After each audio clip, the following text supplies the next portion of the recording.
본문 말씀을 가지고 큰 역사를 이루는 기도를 드리자, 이런 제목으로 함께 은혜를 나누겠습니다. 한번 우리 다 같이 따라서 합시다. 큰 역사를 이루는 기도를 드리자. 서울이나 인천, 수원 이런 큰 대도시에 사는 사람들은 잠시 동안이라도 지방이나 시골 여행을 하면 언제나 느끼고 하는 말이 있습니다. 공기가 참 좋다, 눈도 시원해지는 것 같다라는 말입니다. 공해도시를 빠져나가면 코가 시원해지면서 마음이 탁 트이는 것 같은 그런 기분이 들지요. 아무래도 도시는 공기가 오염되어 있고 사람도 많고 일도 많고 말도 많고 아무튼 모든 것이 복잡하고 힘이 드니까 피곤함을 쉽게 느끼고 또 긴장을 하다가 탁 트인 자연 속으로 나가면 이 가슴도 후련해지고 머리도 상쾌해지는 것을 느낍니다. 그래서 그 맑은 공기를 쐬고 좋은 경치를 구경하고 돌아오면 기분이 좋았습니다. 피곤함도 잘 모르죠. 이와 같이 광야 같은 세상에 살면서 온갖 걱정과 근심과 불안과 염려 속에서 살다 보면 우리의 영혼이 답답해지고 찌든 것을 볼 수 있습니다. 그래서 우리는 이제 새로운 삶의 통로를 찾아 나가는 일이 필수적이 되었습니다. 서양 사람들은 인생 재미에서 그 모습을 찾으려고 하지만 헛된 일이 되고 모든 것이 헛수고인 것을 볼 수 있지요. 그러나 우리 믿는 사람들은 언제나 우리를 새롭게 하시고 힘을 주시고 소망을 더해주시는 하나님께로 나아가야 새로운 삶의 길이 열려지는 것을 믿으시기 바랍니다. 자, 그럼 어떻게 하나님께로 나갈 수 있습니까? 바로 기도를 통해서 나갈 수 있다는 말씀입니다. 기도는 우리가 하나님께로 나아가는 유일한 통로가 되는 것입니다. 기도로 하나님께 나갈 때 온갖 염려에서 해방됩니다. 기도로 하나님께 나아가면 온갖 걱정, 근심에서 노임을 받습니다. 그리고 기도로 하나님께 나가면 진리 안에서 자유함을 누리게 되고 영적인 새로운 호흡을 하게 됩니다. 새로워집니다. 온전해집니다. 새 힘을 얻습니다. 할렐루야, 할렐루야. 이런 은혜가 오늘 이 밤 여러분에게도 임하게 되시기를 예수님의 이름으로 축원합니다. 할렐루야. 그래서 우리는 기도를 영혼의 호흡이라고도 하고 응답과 축복의 통로라고도 말하는 것입니다. 큰 역사를 이루는 기도, 새로운 일들을 체험하는 기도, 능력받는 기도, 큰 능력을 행하는 기도가 오늘 이 밤 저와 여러분에게, 아니 앞으로 언제나 함께 하시기를 예수님의 이름으로 축원합니다. 할렐루야, 할렐루야. 요한계시록 8장에 보면 예수님의 제자인 사도 요한이 밤모섬의 유배 중에 있을 때 한번 환상을 보게 되죠. 천사들이 금향로에다가 많은 향을 받아가지고 하나님 보좌 앞으로 올라가서 그 보좌 앞에 있는 금단에다 이렇게 막 붓습니다. 자세히 봤더니 그 금향로에 담긴 것이 뭐냐? 우리 성도들의 기도였습니다. 그러니까 하나님께서 천사를 시켜서 성도들의 밤낮 부르짖는 그 기도를 다 금향로에 모아다가 금단에다가 이렇게 붓게 하시는 그 환상을 본 거예요. 그런 금향로에 담아서 금단에다 붓는 그게 뭐냐? 우리 성도들의 기도. 금향로에 담아서 금단에다 왜 쏟아붓게 하냐? 성도들의 기도가 그만큼 소중하다는 겁니다. 그래서 금향로, 금단에다가 이렇게 모아두신. 그래서 성경은 우리에게 쉬지 말고 기도하라 이렇게 말씀합니다. 성도들이 하는 기도는 하나도 흩어서 없어지거나 땅에 떨어지지 않냐고 이 금향로에 담아서 하나님 보좌 금단에 다 결제받으러 올라가고 거기에 보관 중이. 기도가 그렇게 순응한 것이기에 우리 예수님께서도 친히 기도하기를 힘쓰셨던 것입니다. 묵상 기도가 아닙니다. 힘쓰셨습니다. 새벽 기도도 하시고 저녁 기도도 하시고 금식 기도도 하시고 이 이마에서는 땀방울이 핏방울이 되도록 힘써서 기도했습니다. 예수님만 기도의 몸을 보이신 것이 아니라 성경에 기록된 의인 모두 다 기도하기를 힘썼습니다. 그래서 성경의 역사는 기도의 역사다 이렇게 말할 수도 있습니다. 한번 따라서 합시다. 성경의 역사는 기도의 역사다. 교회의 역사는 기도의 역사다. 기독교의 역사는 기도의 역사다. 아멘. 사랑하는 성도 여러분, 오늘 우리 주님은 본문을 통해서 바로 이 기도에 대해서 말씀하고 있습니다. 큰 역사를 이루는 기도. 어떻게 하면 큰 역사를 이루는 기도를 할 수 있을까요? 오늘 본문을 통해서 같이 살펴보고 우리 같이 은혜 나누는 귀한 시간 될 수 있기를 바랍니다.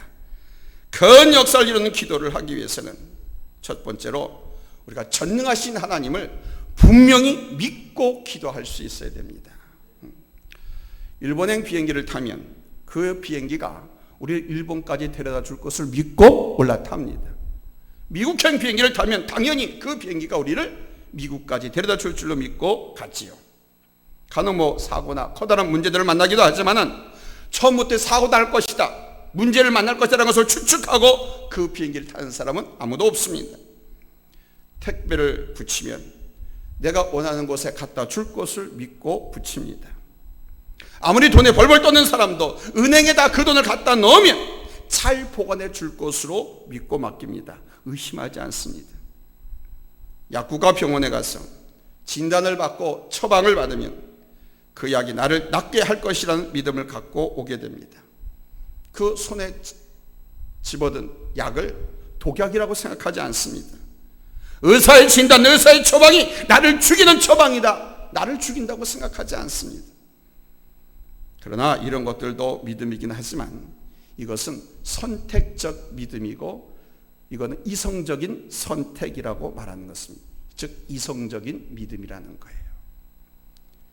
그러나 큰 역사를 이루는 기도의 중요한 조건은 다른 것이 아니라 어떤 권력자나 의사나 돈 많은 부자가 아니라 우리 하나님께 대한 믿음이라는 것입니다. 우리 믿음의 대상은 하나님입니다. 권력자가 아닙니다. 부자 아버지가 아닙니다. 부자 어머니가 아닙니다. 부자 친구가 아닙니다. 힘 있는 친구가 아닙니다. 우리의 믿음의 대상은 삼위일체 하나님이십니다. 예수님은 그래서 믿음을 가져라 이렇게 말씀하지 않고 하나님을 믿으라고 말씀했습니다. 의사를 믿으라가 아닙니다. 대통령을 믿으라가 아닙니다. 이 사람을 믿으라가 아닙니다. 비행기를 믿으라도 아닙니다. 하나님을 믿으라는 거예요. 아멘. 대상이 분명한 믿음, 하나님을 믿는 믿음을 가지라는 것입니다. 여러분 하나님 믿습니까? 만물의 창조주 하나님이 나의 아버지 되실 믿습니까? 여러분의 구세주 되신 예수님이 나의 주님이신 걸 믿습니까? 이 확실한 믿음을 가지라는 거예요. 물론 이 믿음 자체가 능력을 갖고 있는 것은 아닙니다. 능력은 누가 갖고 있느냐? 우리가 믿는 그 믿음의 대상, 그 대상이 능력을 갖고 있는 겁니다. 우리의 믿음의 대상이 누구라고요? 대통령이요? 부자요? 아닙니다. 하나님이십니다. 전능하신 하나님께서 능력을 행하시고 여러분 이루어주신 분이심을 믿으시기를 바랍니다. 왜 그렇습니까? 요한일서 4장 4절에 보니까 이는 너희 안에 계시니가 세상에 있는 자보다 크심이라 이렇게 말씀하셨기 때문입니다. 다시 말하면 우리가 예수를 나의 구세주로 믿고 의지하면 우리를 당할 자가 없다는 겁니다. 우리 인간의 이성적 믿음, 앞서 말씀드린 것, 내가 인천공항에서 저 로스앤젤레스 비행기를 타면 그 비행기가 당연히 나를 로스앤젤레스 공항에다가 데려다 줄 것이다 라는 믿음, 이건 이성적 선택이고 이성적 믿음입니다. 이런 믿음을 가진 사람은 5가지 일을 할 수 있어요. 그러나 전지전능하신 하나님의 능력을 믿는 믿음을 소유한 사람은 1000가지, 10,000가지 일을 할 수 있는 것입니다. 자, 그럼 어떻게 해야 이런 하나님을 믿음을 소유할 수 있을까요? 바로 하나님의 말씀인 성경에 약속된 하나님의 말씀을 그대로 믿고 나가면 우리 사람이 상상도 할 수 없고 생각조차 할 수 없는 기적들이 삶 속에서 나타납니다. 우리 인간에겐 기적이지만 하나님께는 손을 뒤는 것 같이 일상인 거예요. 하나님께는 아무것도 아닌 거예요. 그래서 하나님의 사랑하는 자녀들이 죽는 것을 하나님은 잠을 잔다 이렇게 말씀하시죠. 잠을 자면 잠 자고 나면 일어나고 깬다는 걸 알잖아요. 그렇게 죽는 것도 살리는 것이 쉽다는 겁니다. 우리에게는 기적이지만 하나님 편에서 볼 때는 아무것도. 신구약 성경 66권은 지하자원이 무궁무진하게 배정되어 있는 광산과도 같습니다. 그래서 하나님의 말씀을 열심히 듣고 하나님의 말씀을 부지런히 읽고 묵상하고 연구하면 성령 하나님께서 이 우리의 심령 속에 하나님에 대한 믿음을 심어주는 거예요. 점점점 뿌리를 깊이 내도록 아주 깊이 잘 심겨주십니다. 우리 하나님은 전능한 분이시기 때문에, 창조주 하나님이시기 때문에 여러분, 없는 것도 있게 하시고 불가능한 것도 가능케 하시는 분 아닙니까? 그렇지만 우리가 기도를 하되 이 마음으로 의심을 할 때는 이루어 주시지 않습니다. 왜냐하면 이 의심이라고 하는 것은요, 전능하신 하나님을 전적으로 믿지 못하는 불신앙에서 비롯된 마음의 현상이기 때문입니다. 그러니까 의심은 불신앙인 거예요. 그러니까 불신앙은 하나님께서 보지도 않고 듣지도 않고 이루어주시다. 따라서 합시다. 의심하는 것은 불신앙이다. 의심은 그래서 죄악인 거예요. 야고보서 1장 6절 이하의 말씀 보시기 바랍니다. 야고보서 1장 6절, 오직 믿음으로 구하고 조금도 의심하지 말라.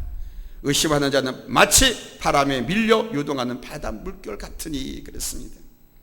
기도를 많이 해도, 기도를 아무리 유창하게 해도, 금식 기도를 하고 철야 기도를 하고 40일 50일 금식 기도를 해도 의심하며 하는 기도는 응답받을 수가 없습니다.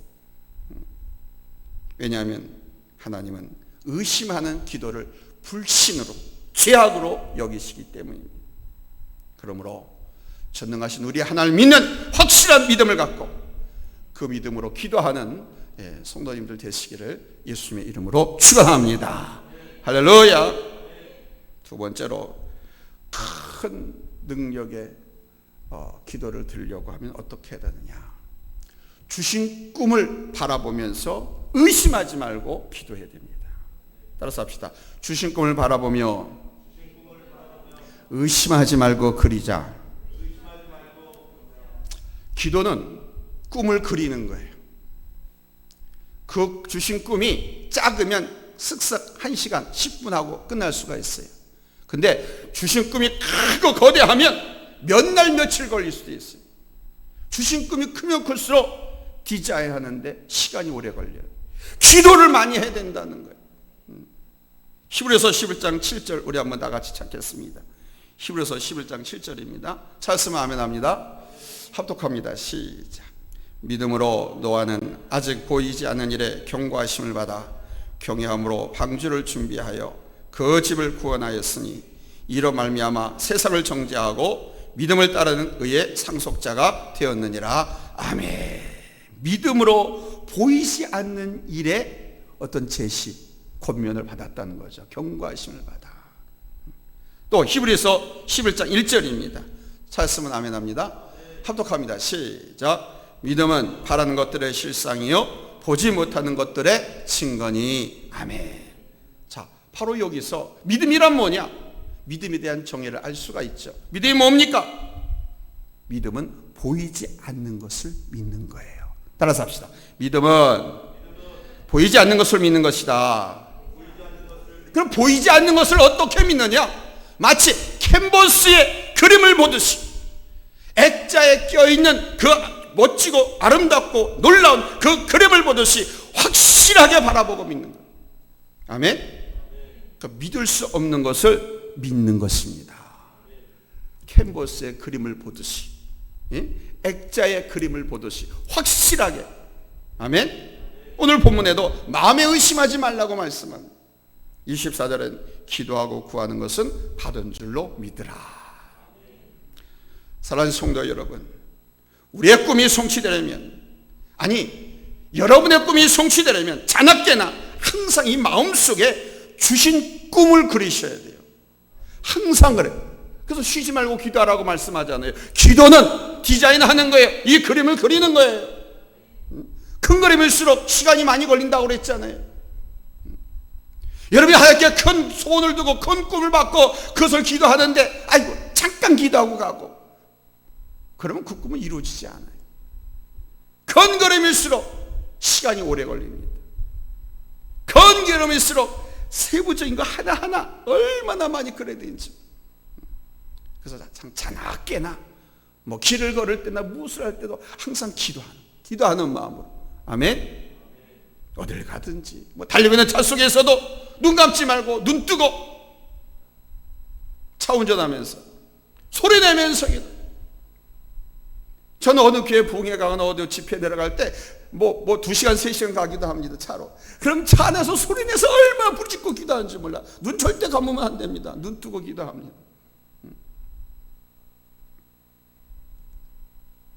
무슨 말 하든지 말 속에서도 하나님이 주신 꿈을 확실하게 보면서 마음의 중심을 향할 때 그 소원을 여러분 우리 하나님께서 들어주시고 응답해 주시는 겁니다. 그러므로 믿음으로 큰 꿈을 이뤄달라고 기도하고 매달리는 성도들이 되시기를 예수님의 이름으로 축원합니다. 할렐루야. 내 마음에 주신 그 놀라운 꿈이 환상 욕심이 아니라 하나님의 영광을 위한 일인 줄로 믿고 깨달아서 크게 기도하는, 줄기차게 기도하는, 끈질기게 기도하는, 응답될 때까지 기도하는 기도의 용사들 다 되시기 바랍니다. 할렐루야. 저 충청북도 보은 인근에 한 권사님의 시골집이 있었는데 그 집 뒤에 뒷동산이 조그마한 게 하나 있었습니다. 어느 날 교회 목사님이 믿음이 있으면 이 산을 옮겨서 바다로 던지라 해도 그대로 될 것이다 라고는 말씀을 설교했습니다. 그 설교를 듣고 이 권사님의 마음이 확신이 왔습니다. 그래, 우리 뒷동산도 바다로 옮겨지게 해달라고 해야 되겠다. 왜?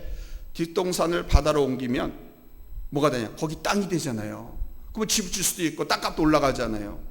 그래서 하나님, 우리 뒷동산 바다에 옮겨주세요 하고 기도하기 시작했습니다. 황당한 기도입니다. 근데 목사님께서 말씀했거든요. 믿음이 있으면 이 산을 옮겨서 바다에 던지오라 해도 그대로 될 것이요. 황당한 기도를 권사님이 드리기 시작했습니다. 바다가 가깝다든지 뭐 주변에 가까운 강이 있으면 좋은데 전혀 없습니다. 첩첩삼중입니다. 가능성이 전혀 없습니다. 조금도 가능해 보이지 않는 기도 제목이었습니다. 그래서 그 권사님 자제분들이 그 권사님한테 말했습니다. 아이고 어머니, 기도를 하셔도 좀 가능성이 있는 기도를 하셔야지 그 뭔 그런 기도를 하세요. 아이고 어머니 창피해, 그런 기도 하지 마세요. 근데 이 권사님의 대답이 아주 멋있습니다. 얘들아, 그래야 평지가 되어서 농사도 편히 지을 것 아니냐. 나는 하나님 말씀을 그대로 믿는다. 하나님께서 옮겨주실 때까지 나는 기도하란다. 그리고는 계속 기도를 했다. 새벽마다 예배 때마다. 또 뭐 권사님이 뭐해, 반일이니 논일 바쁘지 않으면 교회 가서 늘 그 기도만 계속합니다. 이 권사님 마음속에 이미 그 기도 응답에 대한 환상을 그리고 있었던 겁니다. 1년쯤 계속 그렇게 기도하던 날, 어느 날 건설회사에서 사람이 찾아왔답니다. 그 회사의 책임자처럼 보이는 사람이 대뜸 이 권사님한테 거들어요. 할머니, 뒷동산 흙을 좀 팔지 않겠습니까? 뒷동산 흙 좀 파세요.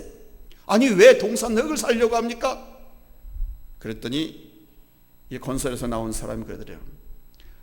할머니, 이 마을 저쪽으로 고속도로가 나는데요, 저 보시다시피 저 이렇게 파였지 않습니까? 지반이 났지 않습니까? 흙을 갖다 좀 되메우기를 해가지고 높여가지고 고속도로를 건설해야 되는데 많은 흙이 필요합니다. 먼 곳에서 흙을 사서 오면 운임도 비싸고 또 다른 곳은 또 흙값도 비싸요. 그래서 할머님, 그 비싼 흙을 좀 사서 좀 써두면 안 되겠습니까? 우리한테 파십시오. 할렐루야. 할렐루야 아닙니까? 어떤 뭐라든지 여러분 하나님께서 그 기도 들어주셨잖아요. 그러니까 그 작은 뒷동산이 흙을 다 파내가느라고 평지가 된 거예요. 밭이 만들어진 거예요. 그러니까 산이 평지가 되니까 땅값도 올라가고 또 주변에 고속도로가 들었으니까 또 땅값도 올라가고, 그래서 이 권사님이 여러분 1년 후에 큰 부자가 되었다는 실제 간증입니다. 온 집안이 권사님의 기도로 산이 변해 평지가 되었다고 감사하고 온 식구가 교회에 충성하고 봉사하는 집안이 되었다고 합니다. 여러분, 이 권사님의 하나님이 여러분의 하나님이 되시기를 예수님의 이름으로 축원합니다. 아멘. 개인적인 큰 역사를 잇는 기도의 제목뿐만 아니라 교회적으로도 바라건대 하나님의 꿈이 여러분의 꿈이 되고, 목사님의 꿈이 여러분의 꿈이 되고, 여러분들의 꿈이 우리 교회의 꿈이 되었어. 우리들 각자 마음속에 이 아름다운 꿈을 확실하게 그리고 꿈을 향해서 전진하는 믿음의 동역자들이 다 되시기를 예수님의 이름으로 축원합니다. 축원합니다. 할렐루야. 세 번째는 남의 혐의를 용서하고 기도해야 응답을 받을 수가 있습니다. 오늘 본문 25절 우리 한번 같이 읽겠습니다. 찾았으면 아멘 합니다. 합독합니다. 시작. 서서 기도할 때에 아무에게나 혐의가 있거든 용서하라. 그리하여야 하늘에 계신 너희 아버지께서도 너희 허물을 사하여 주시리라. 이 말씀은 우리가 하나님께 기도할 때 어떤 사람과 싸우고 마음이 상이 있다면 먼저 싸운 사람을 찾아가서 그를 용서하고 화목하게 지내야 한다는 것입니다. 그렇지 않은 상태에서 기도하면 하나님께서 듣지 않는다는 것입니다. 이건 기도뿐만 아니라 예물도 마찬가지고 예배도 마찬가지. 예배를 드리기 전에, 하나님 앞에 예물을 드리기 전에 그것을 옆에 두고 먼저 가서 그 형제와 더불어 화해하고 화목하고 와서 하나님 앞에 드려라, 이렇게 말씀하고 있습니다. 그렇지 않은 상태에서 하는 봉사, 섬김, 예배, 하나님과 전혀 상관이 없다는 것. 그것이 기도라고 하면 하나님께서는 그 기도 듣지 않으신다는 겁니다. 성도들 중에 어떤 분들은 하나님과의 관계는 중요하게 여기면서 사람과의 관계는 함부로 하는 분들이 있습니다. 어떤 분들은 목회자라고 하면서도 사람과의 관계를 함부로 합니다. 부모와 자식과의 관계를. 그 명절이나 무슨 때도 부모 찾아가지도 않고 인사도 가지 않습니다. 섬기기를 다 하지도 않습니다. 하나님과의 관계는 중요하게 여기면서 하나님 앞에 예배를 드려야 한다는 핑계를 대고, 그건 하나님과 상관이 없습니다. 그건 하나님을 경홀히 여기는 겁니다. 믿지 않는 부모나 또는 이웃들에게 나의 그런 잘못된 행함과 말로 인하여서 하나님을 욕보이는 것입니다. 많은 사람들이 사랑과 불화하고 등지고 살면서 하나님께는 복을 달라고 기도하고 있습니다. 자기 기도 응답해 달라고, 내게 능력을 달라고 기도하고 있습니다. 그러나 잊지 마십시오. 그런 상태로 기도하고 복 받기를 바라는 것은 잘못된 것입니다. 하나님 말씀에 불순종한 것이니 죄악입니다. 죄악으로 구하는 것을 하나님께서 들어주시겠습니까? 사무엘하 21장에 다윗 왕 시대에 이스라엘 땅에 3년 동안 기근이 들었습니다. 흉년이 들어서 그 가뭄, 기갈, 말로 표현할 수가 없어요. 성경에 보면요, 논밭이 뿐만 아니라 길바닥까지 쩍쩍쩍 거북등처럼 갈라졌어요. 그 사람들의 삶이, 생활이 얼마나 피폐됐겠습니까? 그래서 국민들, 백성들을 사랑하는 다윗왕 하나 앞에 나가서 기도합니다. 하나님, 우리를 좀 불쌍히 여겨주세요. 하나님, 이놈을 좀 불쌍히 여겨줘서 하나님 방법을 좀 가르쳐주세요. 왜 이렇게 기근이 3년 동안 이렇게 횡행합니까? 하나님 살려주세요 하고 기도했더니 하나님께서 뭐라고 대답한 줄 아십니까? 네 전왕 사울왕이 과거에 기브온 사람과 약속을 어기고 그들을 죽였다. 그래서 그 자손들과 원수가 되었기 때문이다. 이렇게 말씀을 합니다. 그래서 아이고, 그렇습니까? 다윗은 자기가 지은 죄 잘못이 아니었지만 하나님께서 내 전왕 사울 왕이, 내 민족, 내 동포, 내 왕이 약속을 어기고 원수를 맺었기 때문에 그걸 네가 풀어야 된다 라고 해서 다윗 왕이 그들을 찾아가서 무릎을 꿇고 용서를 구하고 화해를 청합니다. 무릎 꿇고 용서를 구하고 화해를 청하다 그냥 빈손으로 맨입으로 됩니까? 아니죠. 온갖 예물, 보상책들 다 바리바리 해가지고 가서 그들의 마음을 녹입니다. 그랬더니 그제서야 하나님께서 이스라엘 땅을 위한 기도를 들어주셨다고 성경은 증거하고 있습니다. 사랑하는 성도 여러분, 혹시 여러분 중에 하나님께 간절히 기도해도 도무지 하나님께서 응답하지 않고 침묵하고 계신다고 생각하는 분들이 있습니까? 그렇다면 하나님을 원망하지 말고 혹시 여러분이 내가 누구와 불화하고 내가 누구와 등지고 지는 일은 없는가 한번 살펴보십시오. 그리고 그런 일이 있다고 하면 지체하지 말고 여러분의 모든 것 할 수 있는 정성을 다 준비해서 찾아가서 화해를, 용서를 구하십시오. 그런 후에 예배하면 그 예배 받아주십니다. 그런 후에 기도하면 그 기도 들어주십니다. 하나님께서 그렇게 약속하고 있어요. 너희가 먼저 가서 용서하고 용납하고 화해하고 화목하고 와서 내게 들으라. 이제 말씀을 정리하겠습니다. 큰 역사를 이루는 기도, 어떤 기도입니까? 우리 속에 모든 일을 능히 행하시고 이루시고 남으실 여러분 전능하신 하나님을 믿는 믿음이 확실히 있습니까? 우리 속에 하나님이 그려주신 큰 비전의 그림이 있고 여러분 그 일이 이루어질 줄로 확신하십니까? 혹시 내 안에 먼저 내 자신이 묶여 있는 것을 풀어야 할 것은 없습니까? 이걸 풀어야 됩니다. 이거 풀지 아니하면 첫 발도 뗄 수가 없습니다. 여러분의 그림 첫 터치도 할 수가 없습니다. 이걸 먼저 풀어야 됩니다. 그것이 순서입니다. 바라기는 오늘 이 말씀이 여러분 모두에게 큰 도전과 은혜가 되어지기를 예수님의 이름으로 축원합니다. 할렐루야. 기도합니다.